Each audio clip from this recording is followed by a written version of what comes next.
noches. Tengan ustedes muy buenos días y bienvenidos a la inauguración del primer Simposio Internacional de Estudios Japoneses. Para dar inicio a este evento, permítanme presentarles al jefe del Departamento de Humanidades, el doctor Miguel Rodríguez Mondoñedo, al señor embajador de Japón, Tsuyoshi Yamamoto, al director del Centro de Estudios Orientales, el doctor Ricardo Sumalabia, y el director de Fundación Japón, el señor Ueno Hiroyuki. Un fuerte voto de aplausos, por favor.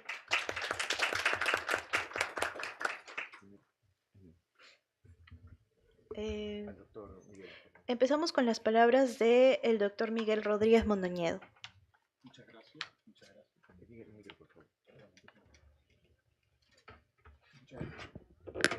Muchas gracias. ¿Funciona esto? Muchas gracias. Ahora sí. Muchas gracias. Estimado señor embajador del Japón, estimado señor director de la Fundación Japón, estimado señor director del Centro de Estudios Orientales, colegas, autoridades, todos. Es un enorme placer para mí estar presente en la inauguración de este evento tan crucial para la universidad y para las relaciones entre la academia peruana y un país tan rico en tradiciones y al mismo tiempo tan avanzado en modernidad como el Japón. Las relaciones entre el Departamento de Humanidades y el Japón datan de mucho tiempo atrás. Y de hecho la fundación misma de nuestro Centro de Estudios Orientales se debe al interés, hasta ahora indesmayable, de las instituciones japonesas en promover la investigación y la difusión de la cultura japonesa y asiática en general. Gracias a ese impulso inicial, tenemos ahora una amplia variedad de publicaciones, congresos, encuentros, cursos y talleres que acercan cada vez más a nuestras culturas y nos hacen más conscientes unos de los otros y por eso mismo más sabios. No me queda sino agradecerles a todos ustedes por su presencia aquí. Siempre serán bienvenidos en el Departamento de Humanidades de la Pontificia Universidad Católica del Perú. Muchas gracias. Muchísimas gracias, doctor. Ahora pasamos a las palabras del señor embajador de Japón, el señor Tsuyoshi Yamamoto. Doctor Miguel Rodríguez Mondoñedo, jefe del Departamento de Humanidades, Dr. Ricardo Smaravia, director del Centro de Estudios Orientales, señor Hiroyuki Ueno, director de Fundación Japón, sede en Lima, Dr. Hanagata Kazuyuki, profesor de la Universidad de Shizuoka, profesores, estudiantes y señoras, me gustaría expresar mi agradecimiento al doctor Ricardo Smaravia y su equipo del Centro de Estudios Orientales y del Departamento de Humanidades de la Universidad Católica por organizar este primer simposio internacional de estudios japoneses. La presencia de Dr. Kazuyuki Hanagata y de la Universidad de Shizuoka, junto con investigadores de más de 20 universidades del Perú y de países latinoamericanos, es una muestra de creciente interés académico por comprender las múltiples dimensiones de la cultura pop japonesa. En los últimos años, la cultura pop japonesa, que incluye anime o manga, ha ganado una gran popularidad en muchos países del mundo. También en el Perú, entiendo que este fenómeno se ha difundido ampliamente, especialmente entre las generaciones jóvenes. Hoy en día, gracias a la amplia difusión de los smartphones, los servicios de streaming y la difusión de contenidos por parte de influencers en las redes sociales, el manga y anime y los videojuegos japoneses han alcanzado una expansión sin precedentes. En el ámbito diplomático, la cultura pop desempeña un papel tan importante como la cultura tradicional japonesa. Por ello, el gobierno japonés, en colaboración con institutos como la Fundación Japón, impulsa diversas iniciativas como el nombramiento de embajadores del anime y la creación de premios internacionales de manga y la estrategia conocida como Cool Japan. Cabe señalar que la producción de contenidos de cultura pop japonés alcanzó recientemente un valor de 5.8 trillones de yenes, equivalente a unos 38.000 millones de dólares en mercado global, superando incluso a industrias tradicionales como las de acero o de semiconductores en su expansión internacional. La estrategia Cool Japan busca precisamente consolidar estas industrias culturales como sectores, uno de los sectores claves de la economía japonesa. Más allá de lo cuantitativo, es fundamental también considerar la calidad. Aunque el contenido de algunos animes o manga pueda parecer algo exagerado, a través de sus personajes, historias y escenarios, se ofrece una vía para comprender mejor la cultura y los valores del Japón contemporáneo. Además, muchos de estos contenidos sirven como puerta de entrada para el aprendizaje del idioma japonés. En los últimos años, fenómenos como el turismo de anime o las visitas a lugares asociados con series y películas han contribuido a revitalizar las regiones del Japón y esperamos que cada vez más turistas peruanos puedan descubrir esos atractivos locales japoneses, especialmente gracias a la extensión de los requisitos de visados. Como embajador de Japón, deseo sinceramente que este simposio, a través de sus conferencias magistrales y mesas de trabajo, vayan a contribuir a fortalecer los lazos de afinidad y entendimiento entre el pueblo japonés y peruano. Muchas gracias. Muchísimas gracias por sus palabras. Ahora procedemos a las palabras del director del Centro de Estudios Orientales, el doctor Ricardo Sumallavia. Bien, muy buenos días. Excelentísimo señor Yamamoto Tsuyoshi, señor Ueno Hiroyuki, director de la Fundación Japón,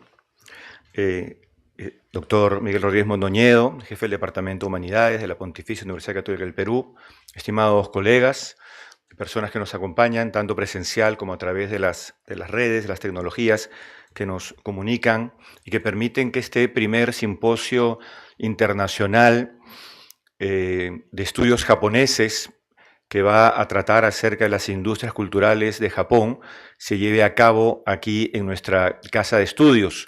Como bien anotó nuestro jefe de departamento, el doctor Rodríguez Mondoñedo, la Universidad Católica tiene una amplia y estrecha amistad con la cultura japonesa, con instituciones japonesas.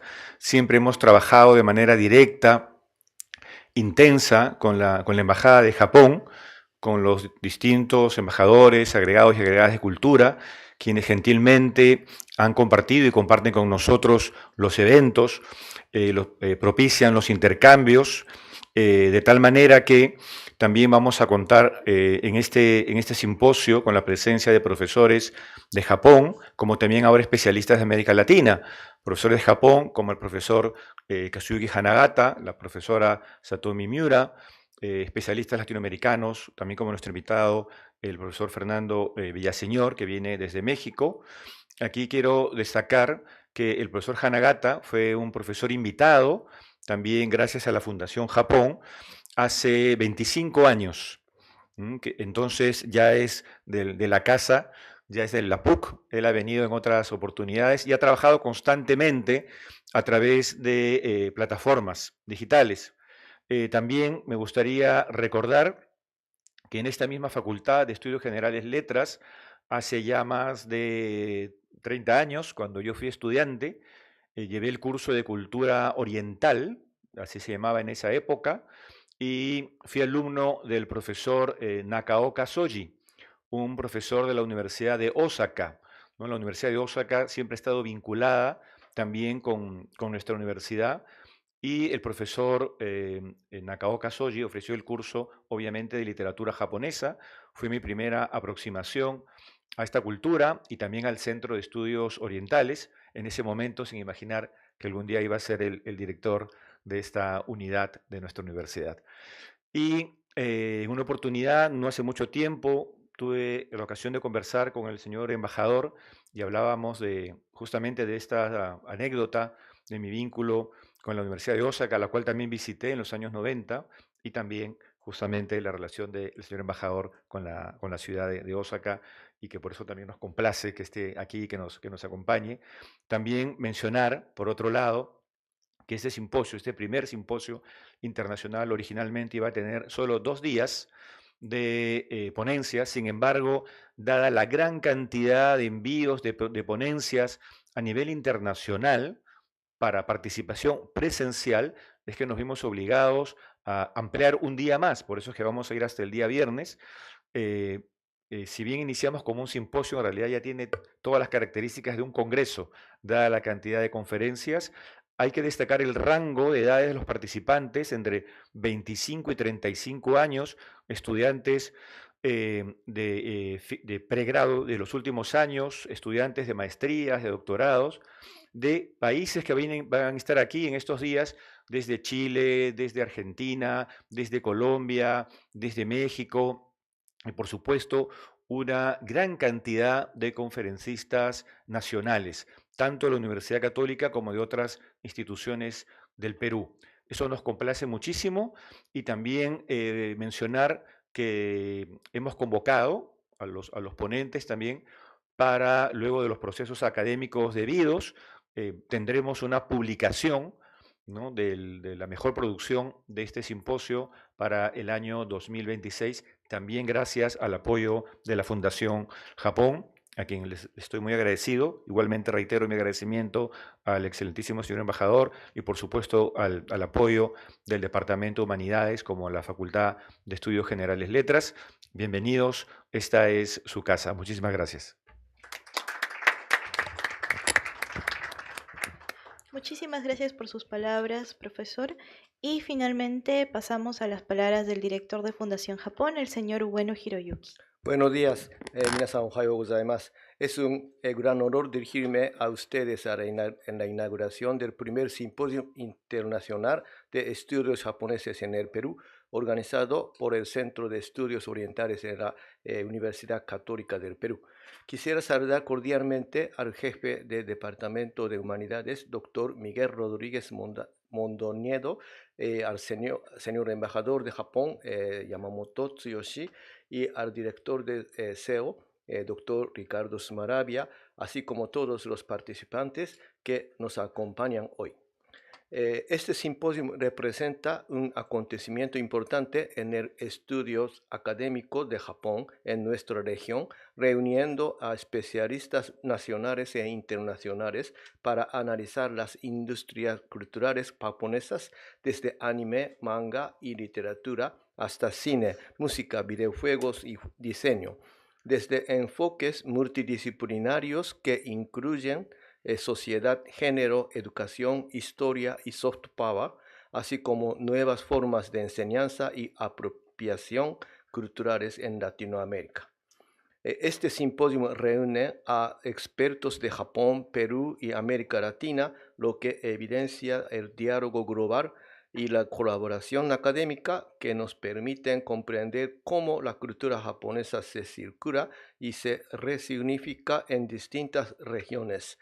Este encuentro reafirma al papel de la Fundación Japón en la promoción de la investigación en humanidades y posiciona al Centro de Estudios Orientales de Católica como un referente regional en estudios japoneses. Estamos seguros de que los debates y presentaciones que tendrán lugar en estos días serán muy enriquecedores y fortalecerán los vínculos culturales y académicos entre nuestros países. Les deseo un simposio lleno de ideas y aprendizajes que inspiren nuevas investigaciones y colaboraciones en el campo de los estudios japoneses en Latinoamérica. Muchas gracias. Domo arigatou gozaimashita. Bueno, con ello damos por concluidas las palabras de inauguración. Los invitamos a la foto protocolar y invitamos a los asistentes a que permanezcan para la siguiente conferencia magistral y las siguientes mesas de ponencias. Gracias.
Buenos días, señoras y señores. Me llamo Kazuki Hanagata de la Universidad de Shizuoka. Bueno, primero pido disculpas por mi torpeza al hablar en español, porque he llegado justo el domingo a las 3 de la madrugada desde Japón, después de más de 30 horas de viaje.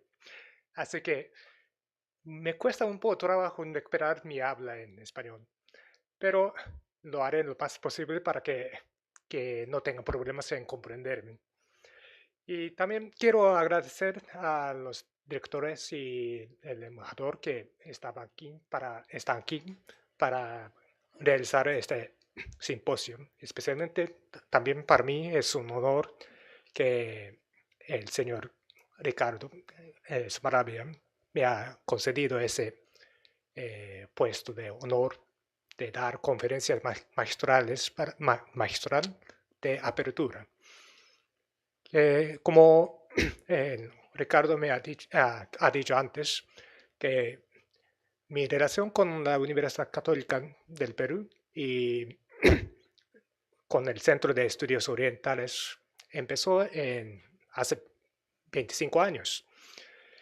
Y bueno, ha pasado muchos años y recuerdo, bueno, empiezo a hablar sobre el tema con un tipo de memorias que a lo mejor suene un poco de divagación, pero va a relacionarse con el tema. Que recuerdo que un día Ricardo me dijo que siempre quería pedir a enviar a través de Fundación Japón a los especialistas de estudios japoneses, pero siempre mandan a los profesores de estudios hispanos. Y entonces le dije que, bueno, comprendo su, bueno, descontento, pero si buscas a un profesor que puede hablar en español, dar clases de literatura o cultura japonesa en español, entonces no puedes contar con los especialistas japoneses de estudios japoneses, que ellos rara vez hablan ni inglés y mucho menos el español.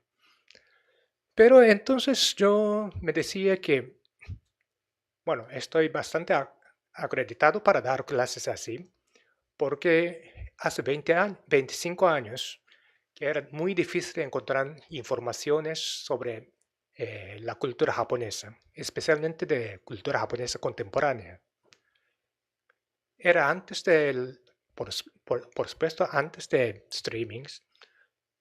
Y bueno, para preparar mis clases, mis cursos que daba aquí, me ayudaba muchísimo la embajada japonesa y el centro de la Asociación Peruana Japonesa, algunos Nikkei de la primera generación, prestándome las cintas de vídeos con la grabación de algunos programas culturales en Japón o de algunas películas japonesas. Pero era todo porque en aquella época no había DVD tampoco con subtítulos de varios idiomas, incluso el español. Entonces mostraba a los estudiantes las imágenes sin subtítulos o con subtítulos en inglés para que aprendan algo de la cultura japonesa. Y también era muy difícil ver las películas o animes que estaban de moda en Japón o leer los mangas. Entonces los estudiantes o los que tenían interés en aquella época solo tenían unos conocimientos fragmentales sobre la cultura japonesa contemporánea. Y yo, que no he sido, y todavía no puedo creerme como especialista de estudios japoneses, podían ofrecer unas informaciones útiles para ellos. Y bueno, han pasado 25 años y ha cambiado muchísimo la situación. Especialmente después de asistir a algunos congresos o conferencias, cursos programados por aquí en forma digital de mi parte, me daba cuenta de que ha avanzado muchísimo, alcanzaba un cierto nivel profesional los estudios de, bueno, estudiantes profesionales latinoamericanos sobre los estudios japoneses, especialmente de manga y anime. Ellos hablan, yo creo que los participantes de este simposio también hablan de las obras que solo conozco de oída o solo tengo unas informaciones fragmentales o aún ignoro de forma muy profunda que maneja muy bien la teoría de estudios sobre el tema. Y entonces, cuando me ofreció esta oportunidad de hablar en frente de ustedes, me preguntaba si todavía tengo algo que aportar a los estudios japoneses para los latinoamericanos. Y por eso, ahora en esta conferencia, yo quiero o me limito a ofrecer una información que sirva de marco de entendimiento, no como detalles profundizados o informaciones específicos académicos que yo creo que los participantes de otras mesas o ponentes o otros de conferencia magistral saben mejor que yo. Lo que voy a ofrecer es algo como testimonio de una persona, un japonés normal, que había vivido estos 50 años más o menos, que también tiene conocimientos de lo que había ocurrido un poco antes a través de mis padres, que puede servir para que comprenda mejor la situación o, bueno, la formación muy complicada de las industrias japonesas contemporáneas. Bueno, ahora voy a empezar la conferencia en sí, que quiero plantear una pregunta. que por qué existen tantas versiones de la misma historia en Japón. Que probablemente les suene extraño esta pregunta, porque, por ejemplo, podemos entrar muchísimas historias, bueno, muchísimas películas o cómics o teleseries sobre la lucha entre Batman y Joker, por ejemplo.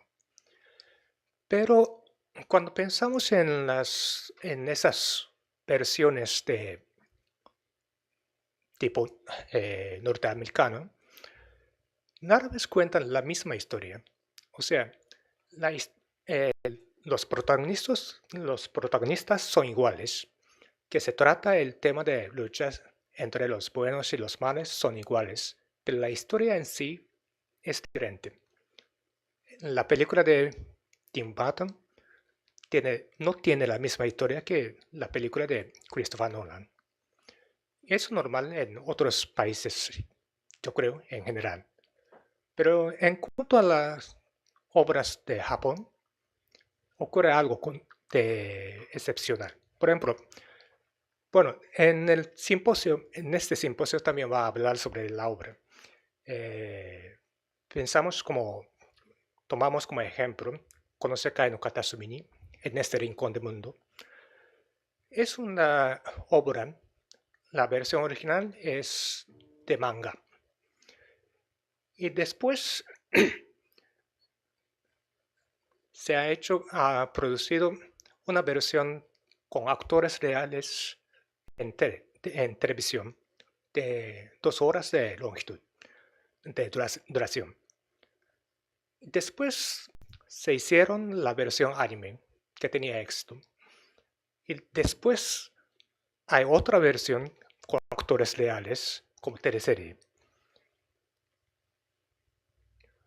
Bueno, si pensamos en esta obra, todavía puede decir que es una obra bastante realista, que narra la historia de una japonesa joven o un matrimonio joven durante la Segunda Guerra Mundial. Entonces es fácil imaginar con lo que puede ocurrir con los actores reales, lo que estaba escrito en manga. Y puede hacer una versión anime. Bueno, del manga a anime es más fácil de imaginar. Y también en la forma de telenovelas con actores reales, también es algo imaginable. Pero, por ejemplo, si pensamos en Kingdom de Hara Yasuhisa, la obra original es manga otra vez, que todavía no está concluso y siguen saliendo los episodios. En cuanto a esta obra, hay versión manga, hay versión anime, que todavía, bueno, está en progreso de emisión. Y también hay versiones de películas para el cine con actores reales. Bueno, este manga o esta historia trata a la historia china de 3 siglos anteriores antes de Cristo. Entonces, es todavía concebible escribir un manga o hacer una versión anime con bastante, bueno, realismo o de estilo convencible. Pero si lo hacen con actores japoneses reales, entonces la imagen no parece tan convincente. Especialmente cuando ahora que podemos ver las películas o teleseries chinas con actores reales que tienen más realismo. Y cuando pensamos en otras obras, también es más complicado, está más complicada la situación. Por ejemplo, aquí hay la cubierta de la serie Seishun Butayaro, que es muy difícil de traducir, que, bueno, si traducimos directamente o literalmente, sería como un hombre cochino de juventud. Pero en realidad significa como algo que descaradamente joven o así. Bueno, es difícil y, bueno, esquivo la explicación del título y la historia. De todos modos, la obra original salió como novela. Y novela, pero lo que se denomina aquí en Japón como light novel, que es la novela, pero con temas y historias que son familiares a los lectores más, bueno, que tienen más experiencia con manga. Y entonces es una novela, pero tiene muchas ilustraciones al estilo de manga, como la cubierta. Y de esta serie tenemos versiones de manga y anime.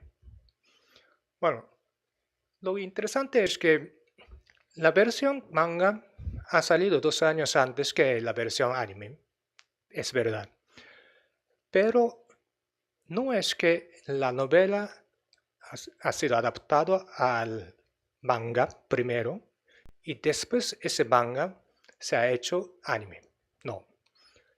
Que el proyecto empieza con la novela y después hacen separadamente manga y anime. Si los personajes comparten algún carácter o, bueno, alguna imagen en común, no porque el manga viene primero, sino porque hay ilustraciones en la novela. Y cuando tomamos como ejemplo el director más conocido ahora como Shinkai Makoto, que la izquierda es el póster de la película Suzume no Tojimari, que tenía éxito. Y el director guionista Shinkai mismo lo ha hecho en forma de novela. La de derecha, el foto de la derecha es la cubierta de la novela, la versión novela. Entonces lo que quiero preguntar es, ¿por qué en Japón hay tantas versiones de la misma historia? O sea, lo que les mostraba ahora cuentan la misma historia. Bueno, con un poco de cambios de matices o episodios, pero generalmente siguen la misma historia. Cosa que, como he dicho antes, rara vez ocurre en la adaptación de cómics en los Estados Unidos. O probablemente cuando se adaptan las novelas gráficas siguen la misma historia, pero es porque lo ha considerado como las novelas, ¿no? Y no hacen al revés, que no hacen, o al menos no ponen mucha referencia a hacer una versión novela de una película anime o con actores reales. Para entender este fenómeno muy común en Japón, yo creo que es necesario tener conocimientos sobre las industrias culturales de Japón después de la Segunda Guerra Mundial. Que como sabemos, o sea, yo creo que como saben ustedes, que Japón ha perdido la Segunda Guerra Mundial y ha perdido por primera vez en la historia la independencia. Y lo recuperaron el año 1952. Después vino esa época de reconstrucción de la cultura en Japón. Y había muchos cines editoriales, mucha actividad de cine, de publicaciones de novelas, y también empieza a introducir el sistema de televisión. Entonces, todo esto ocurrió al mismo momento, pensando en fomentar pensando en reconstruir la cultura japonesa, que creían que habían tenido problemas para conducir al camino erróneo. Y ahora quieren formar otra cultura, o sea, siguiendo más o menos la modernización, pero pensando en adaptarlo a la democracia y, bueno, al siglo XX, la segunda mitad del siglo XX.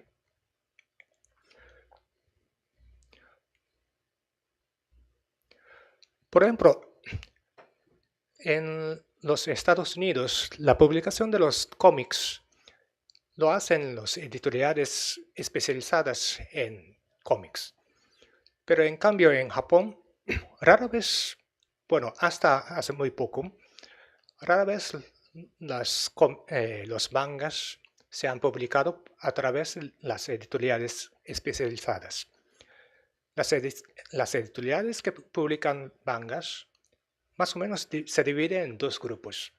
Uno es de las editoriales que también publican libros de literatura, novelas, poesías, todo. Y hay otras que están más especializadas en publicar libros para los niños. Y, por ejemplo, cuando hablamos de Shueisha, la mayoría de los participantes jóvenes de aquí pensarían que es la editorial que publican la revista Shonen Jump.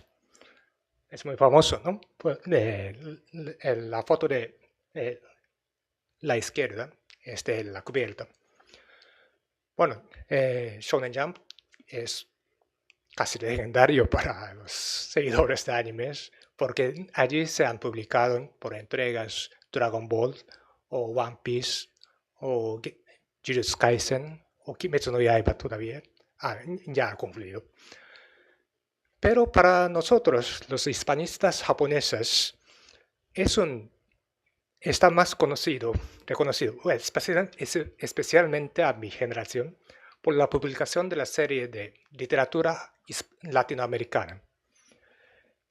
La foto de la derecha es la cubierta de la versión japonesa de La conversación en la catedral de Mario Vargas Llosa, publicada por primera vez en esta serie.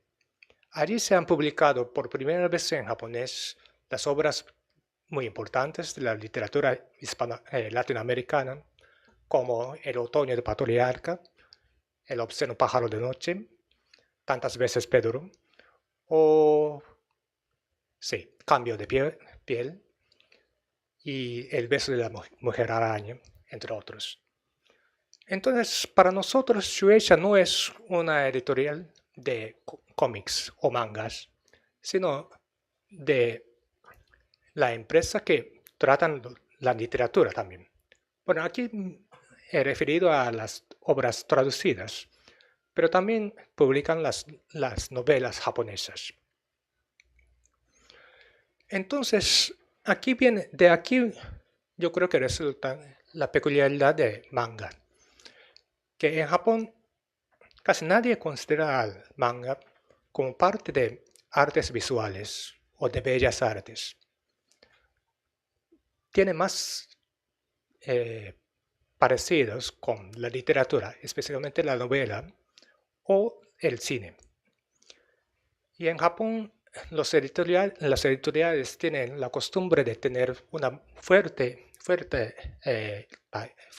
influencia de parte de los editores que están a cargo de los autores. Entonces, los editores piensan más no en la calidad artística de cada dibujos o en cuanto a las novelas, no tanto de el estilo poético, sino más bien de la historia o dramas, descripción psicológica que pueden atraer a los lectores. Por eso, no como los cómics norteamericanos. Los mangas japoneses centran más atención en los temas o dramas.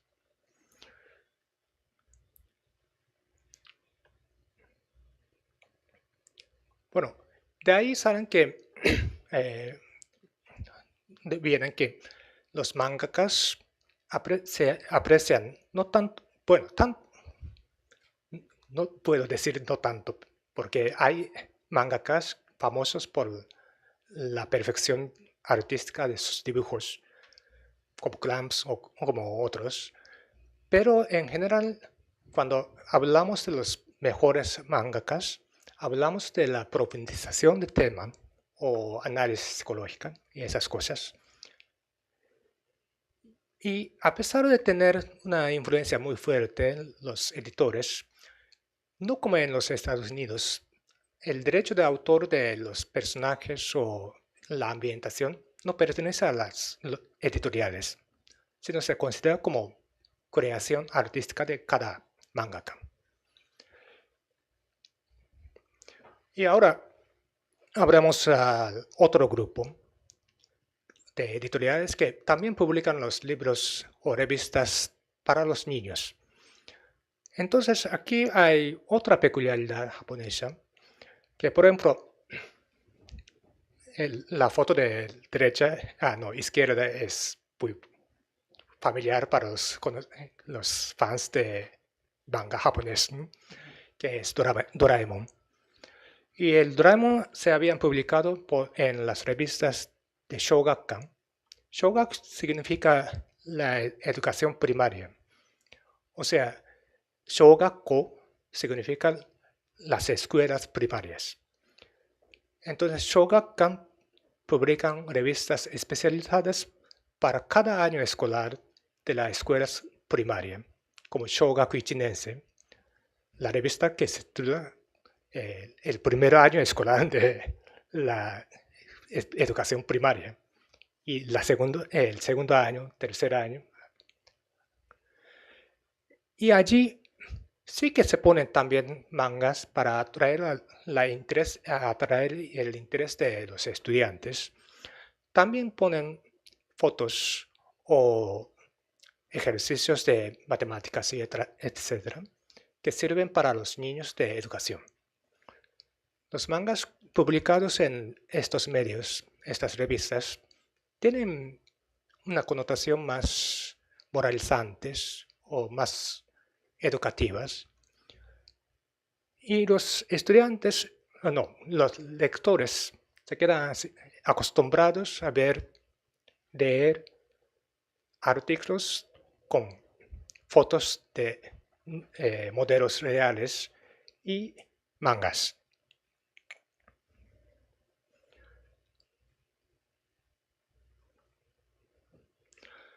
Bueno, ahora avanzamos con más prisa.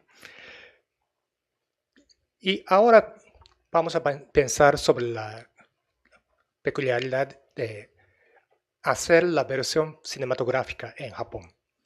Que en Japón la literatura, las novelas, se publican principalmente no en forma de libros desde el principio, sino los cuentos se publican en las revistas literarias. Eso se comprende mejor. Pero allí tenemos vigente el sistema folletinesca de publicar las novelas por entregas en revistas o en diarios. Y entonces ocurre algo muy curioso, especialmente en los años 50, 60, cuando estaba muy de popularidad las novelas y películas, o sea, el cine, que los productores cinematográficas compran el derecho de filmar a base de las novelas populares, que todavía está en proceso de publicación por entregas. Y quieren hacer una versión cinematográfica cuando todavía las novelas atraen la atención y el interés de los lectores. Entonces, ¿qué ocurre? que las versiones cinematográficas lo hacen antes de terminar la publicación o sea, antes de completar la novela. ¿Qué tiene de problema? Por supuesto, la novela no ha terminado, que hay que inventar el final. Y eso es muy común entre del campo de manga y anime, pero no es por como prejuicios o menosprecio al género, porque como el ejemplo de Yamanoto, El rumor de la montaña, es la novela escrita por Kawabata Yasunari, el premio Nobel de literatura japonesa, pero estaba publicando creo que en periódicos, y lo habían firmado antes de terminar la novela. Y lo hizo el director Darcy Mikio. También es un director muy importante al lado de Ozu Yasujiro. Y inventaron el final.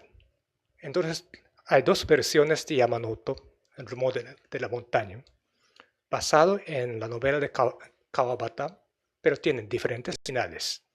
Y ambos ahora se estiman, se valoran como las obras maestras de Kawabata por la novela y de Naruse en cuanto a la película.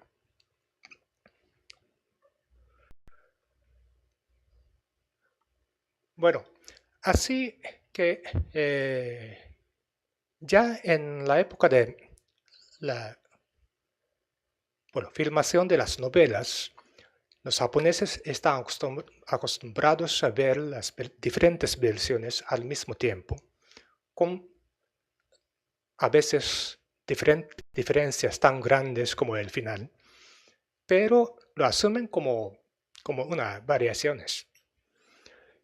Y en la década de 60 empiezan la producción de los programas de televisiones que también quieren atraer al interés de los jóvenes o los chicos. Y los programas de televisión se van entregando cada semana, como en casi todo el mundo. Y entonces se contaba más con los mangakas, los escritores de manga, que los creadores de anime, dibujos animados de antes. Que los dibujos animados de antes tienen más, están más parecidos a las obras hechas, por ejemplo, por Disney, que con una calidad. La izquierda es el foto de Hakuyaden, el primer anime en color después de la Segunda Guerra Mundial. Bueno, está a base de una leyenda japonesa o japonesa-china y está hecho muy bien, pero no tiene muchas cosas que ver con manga. La de derecha es el famoso Astro Boy Tetsuwan Atom, que no simplemente está a base de los mangas de Tezuka Osamu, sino Tezuka estaba implicado en la producción de obras. Y así los mangakas empiezan a colaborar más estrechamente en los programas de televisiones, programas de animes, pero también estaba implicado más en forma un poco diferente.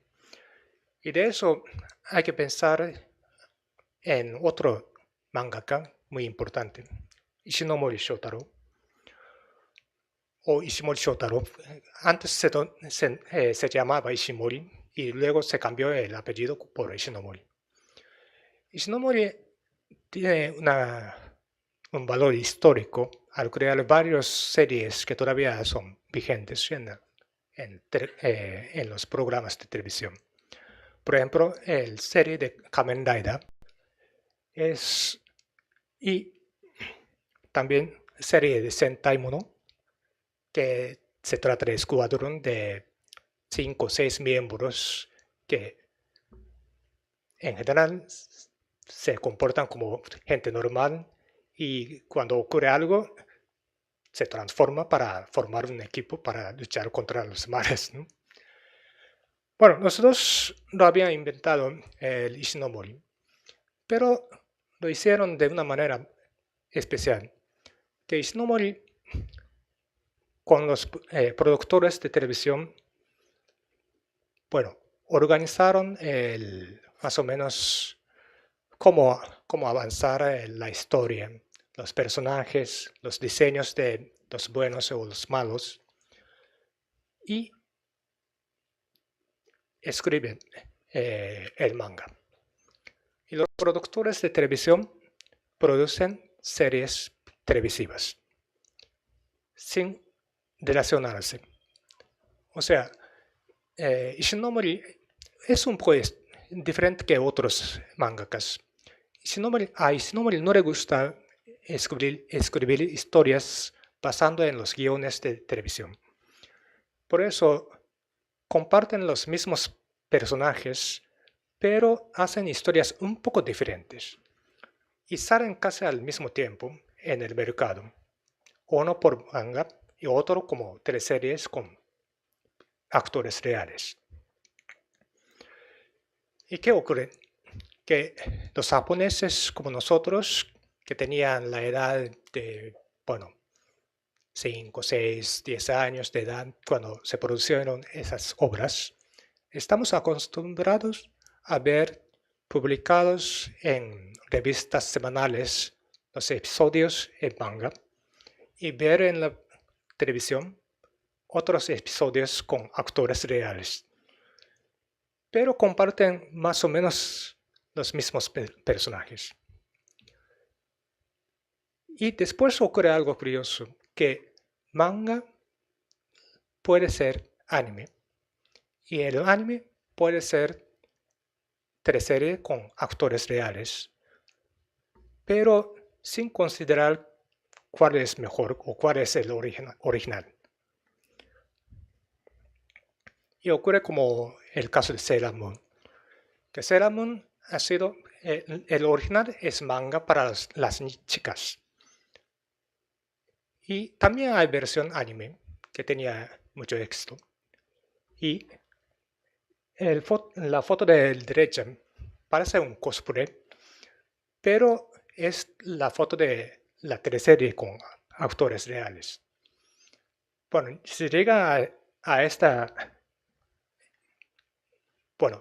estado, que no sabemos si cosplay es algo totalmente diferente o totalmente nuevo para los japoneses, porque los japoneses estaban acostumbrados a ver los actores reales pintando, maquillando, semejándose a los personajes de manga o anime.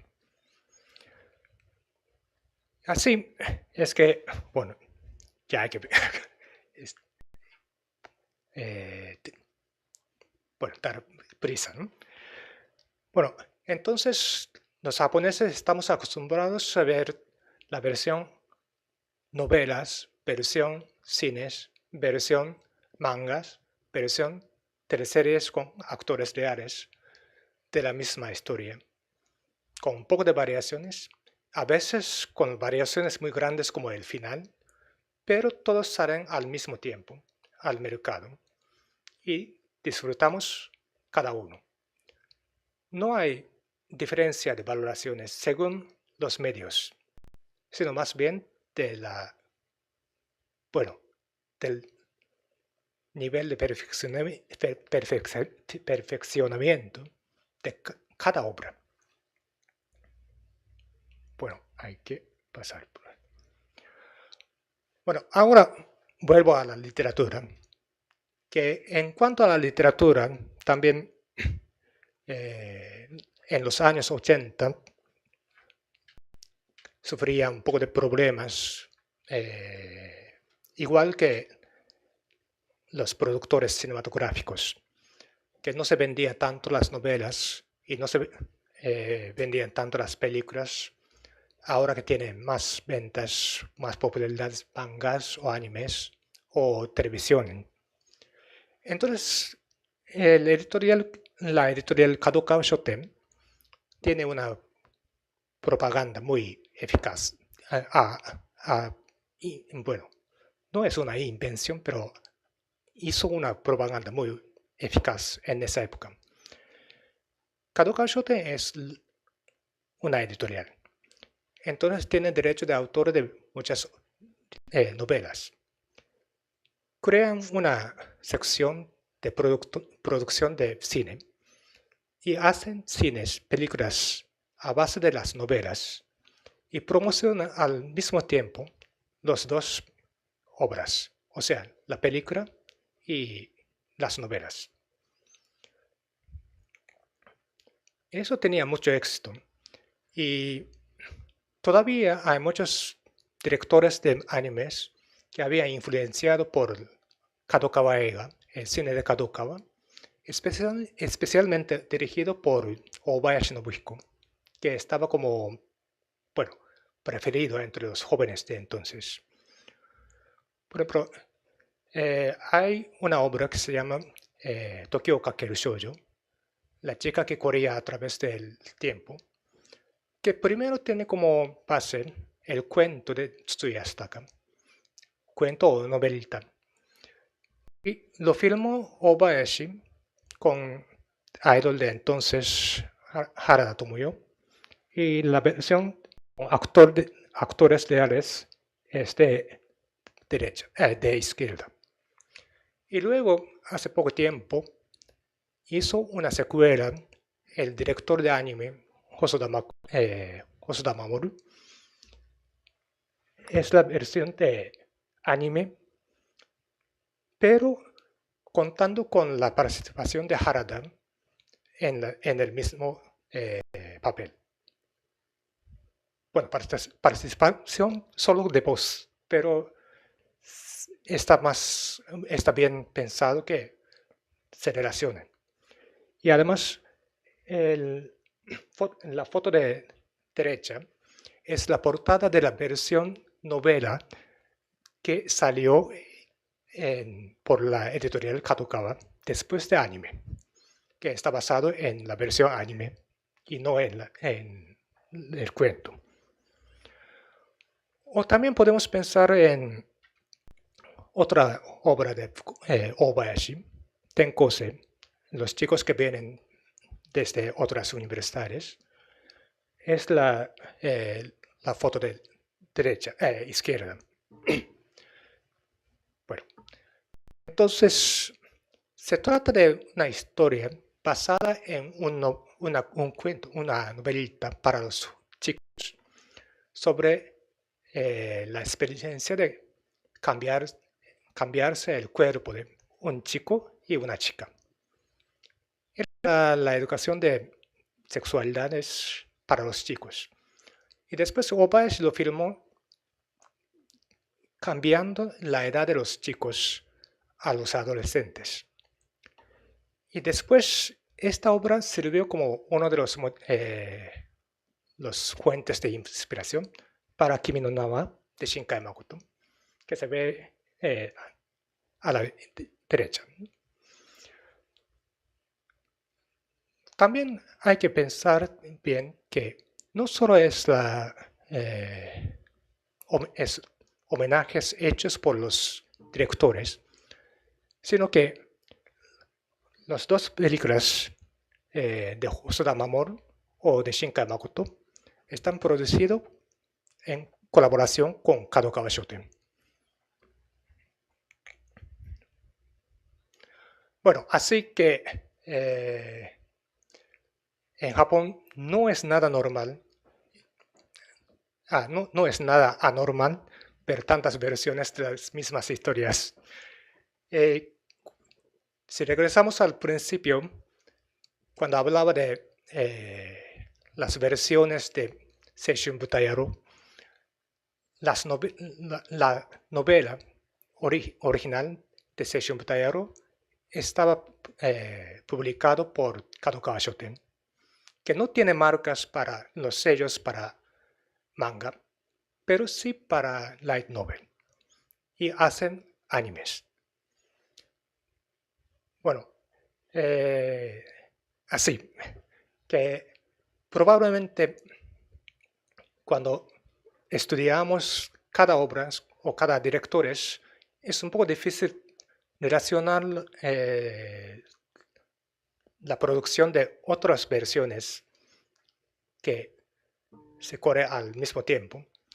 Pero con esta conferencia espero que se entiende mejor, o sea, se sirve para el cabal entendimiento de análisis de cada obra. Y bueno, es lo que puedo esperar como como un testigo de una época que duraba este proceso de mezcla. Muchas gracias.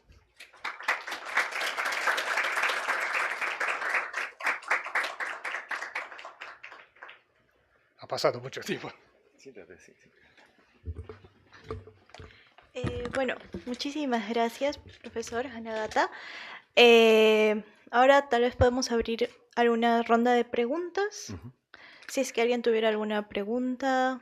Sí, y yo me animo previamente a hacer también un breve, bueno, agradecer al profesor Hanagata Kazuyuki nuevamente por su presencia, la conferencia que acaba de brindarnos, un breve comentario introductorio y luego, por supuesto, recibimos las preguntas del público.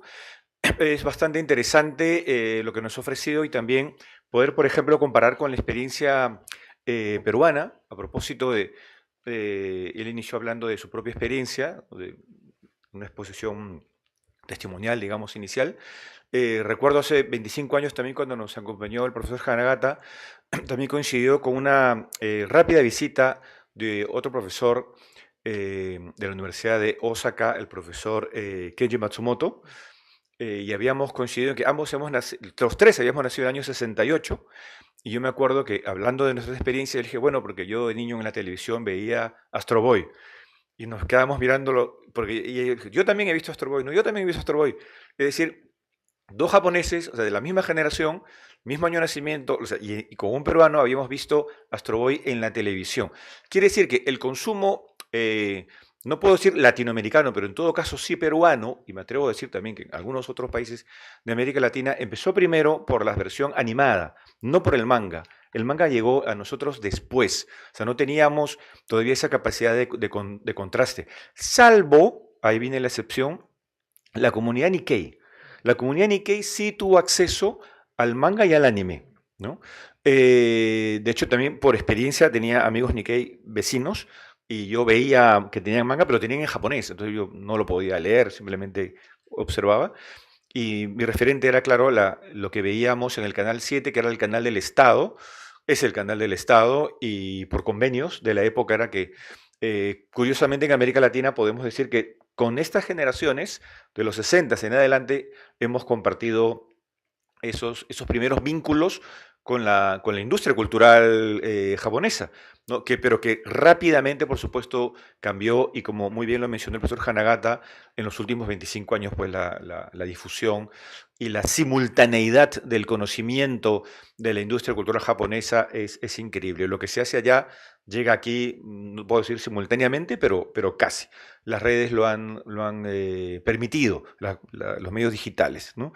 Es interesante justamente la recepción que se tiene entre manga, anime, las versiones con actores, cómo van generando diferentes discursos, se van a ir interrelacionando. Bueno, lo que ahora llamaríamos justamente la comunicación transmedial también, ¿no? Como un formato nutre al otro formato, o se van nutriendo mutuamente, ¿no? Lo vemos ya en este ejemplo japonés desde hace ya muchas décadas, y como, bueno, en el caso latinoamericano también está entrando justamente esas mismas estrategias.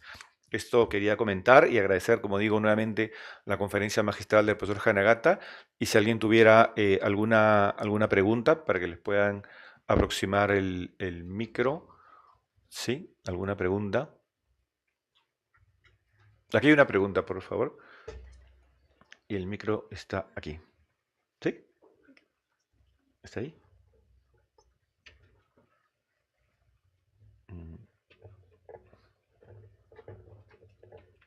Creo que no.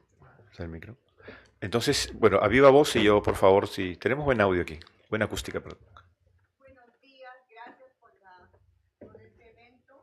He escuchado al profesor y algo me ha llamado la atención de que aprovechan las historias para impartir educación sexual.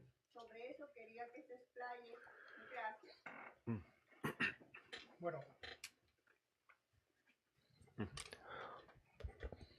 Bueno, en Japón yo creo que todavía tenemos problemas de la educación sexual, o sea, de cómo tratar a los otros sexos o sí mismos, que todavía tienen problemas en la educación.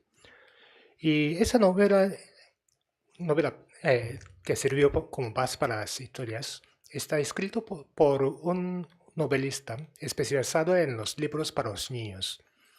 Y entonces, bueno, se trata de en realidad, en la novela se trata de los chicos de 6, 7 años que recién empieza a notar la diferencia corporal o la diferencia de sexualidad, ¿no? Pero no en sentido de sexo, sino algo más corporal.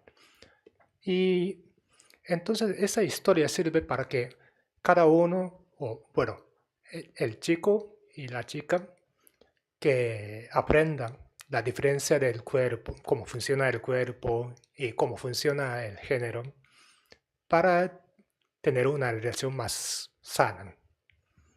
Bueno, se trata de una novela de 1970 o al principio de 80. Por eso ahora parece muy, bueno, conservador, pero en esa época tenía mucha importancia. Muy bien, muchísimas gracias. Aquí hay otra pregunta, por favor, sí. Usted mencionó de que las light novels no eran publicados eran publicados. ¿Cómo es que los editoriales estaban conscientes de sus light novels? Bueno, en cuanto a light novels, todavía hay muchas disputas entre los japoneses, los críticos japoneses también. Más o menos se hablan de las novelas para los jóvenes que empiezan a publicarse en los años 80. Que en realidad este tema lo he tratado hace 25 años en el centro de estación, centro de asociación peruana-japonesa.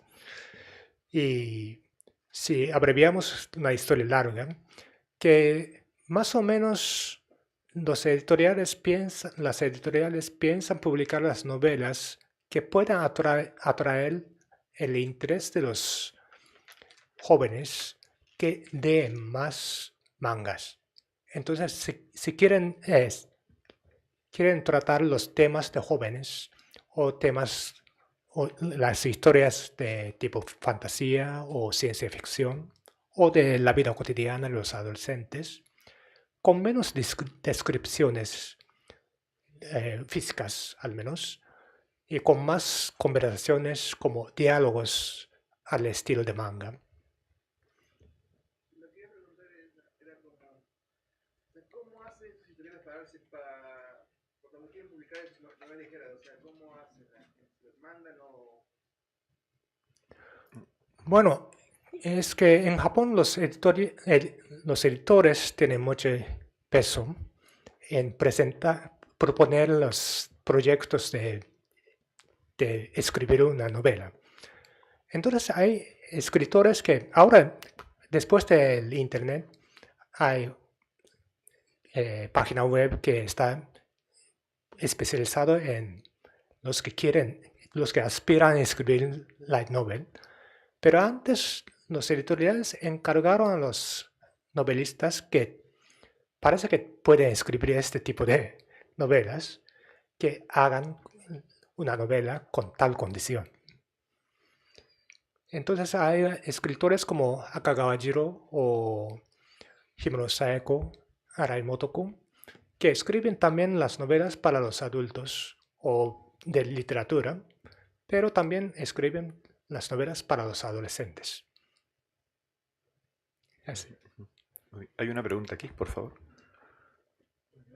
Agradecer por la versión que nos ha mostrado sobre historia. Justamente la historia une a los pueblos universalmente. Tuve la suerte de, bueno, he estudiado ingeniería, tuve la suerte de tener un gran profesor, Hiroshi Choji Ogasawara, uno de los primeros puestos de la UNO. Y también me une porque trabajé en la planta Nissan Motor japonesa. Entonces tengo mucha, digamos, reverencia a los amigos japoneses. Mi pregunta va, la inteligencia artificial, ¿cómo la están implementando ahora en todo este campo que usted merece?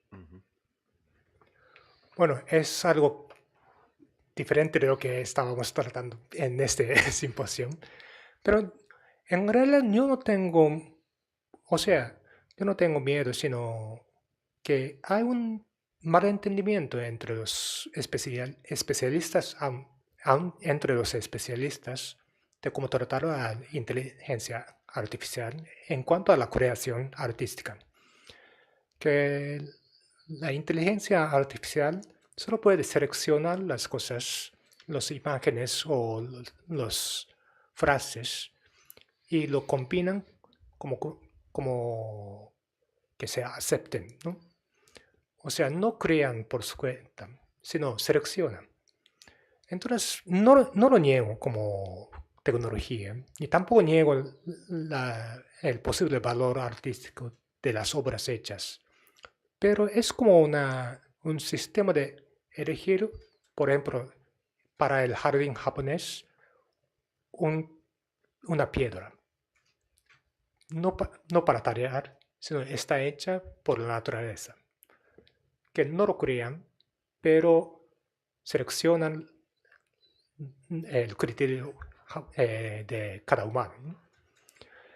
Y inteligencia artificial puede hacer esa selección de antemano, pero después, cuando hablamos de las obras premiadas por algunos concursos escritos por inteligencia artificial, es que en realidad entre los escritos lo seleccionan el criterio humano. Por eso no creo que esté incompatible con la creación humana, el trabajo de inteligencia artificial. Y además, me atrevo a agregar que justamente es a través del manga y el anime donde más rápidamente han sabido integrar el desarrollo de la ciencia y la tecnología, ¿no? en sus argumentos, ¿no? De ahí viene la variante de mecha, ¿no? Todo el desarrollo, o sea, los robots, mencionábamos Astro Boy y la lista es larga, por esa relación además, es decir, no lo mecánico únicamente como algo material, sino la relación que Japón tiene con lo material, o sea, hay una relación espiritual con lo material, ¿no? Entonces, eso es bastante interesante. Y cómo hay una mirada distinta a lo que es la robótica, digamos, frente a la producción, por decir, norteamericana, donde sus robots son objetos inanimados que tratan de darle vida. Más bien, en el caso japonés, ya esos objetos de por sí ya tienen vida, un tipo de vida, ¿no? Más bien la forma robótica ya es generar simplemente nuevos lazos, ¿no? Por eso es que creo que de ahí la relación con la inteligencia artificial me parece que va a ser mucho más natural, digamos, ¿no? A diferencia del lado occidental. Y también quiero mencionar, no de inteligencia artificial, sino de ingeniería, que hay ingenieros japoneses o especialistas, los estudiantes, que intentan hacer los mechas que salen en mangas o animes, que tienen esos. Bueno, hay programas de televisión también, son muy interesantes, que si, por ejemplo, si hacen unos robots como Doraemon o Astro Boy, Entonces, ¿qué sería, qué requeriría de tecnología? Hay que hacer qué cosas. O si quieren hacer un viaje espacial con locomotor, entonces, ¿qué clase de plataformas hay que construir? Esas cosas no sirven para el objeto, bueno, realista, pero también estimulan la imaginación de ingenierías, bueno, imaginación de los ingenieros. Muy bien. ¿Alguna otra pregunta final? Si no, muy bien. Damos por concluida esta primera sesión con la conferencia magistral del doctor Kazuyuki Hanagata. Con un aplauso, por favor. ¿Sí? Sí. Y los invitamos cordialmente a un coffee break que nos espera aquí a la salida del auditorio y luego volvemos a las 11. ¿Sí? Muchísimas gracias.